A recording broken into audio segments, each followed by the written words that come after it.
في ناس كتير جدًا عندها المفهوم ده، إن فعلًا ال3 جرايم ممكن نقول نفس الجرم. ناس كتير عندها مفاهيم مغلوطة إن السرقة أو النصب وخيانة الأمانة نفس الشيء، يا ريت توضح لنا الفرق ما بينهم. في ناس كتير جدًا عندها المفهوم ده، إن فعلًا ال3 جرايم ممكن نقول نفس الجرم. لأ، بس أنا ممكن أوضح لك حاجة تانية، إن جريمة السرقة في أصلها إن شيء اتاخد منك بدون رضاك، وممكن نقول جريمة النصب إن أنت أعطيت شيء برضاك.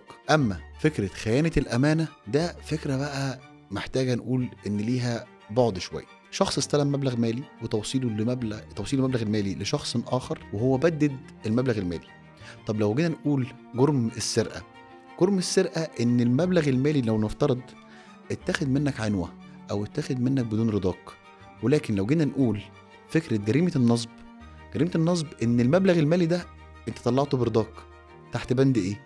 تحت بند إن أنت النهاردة تم خداعك، لأن جرم النصب في حد ذاته هو قائم على الإيهام. يعني الضحية أو المجني عليه بيقع إزاي؟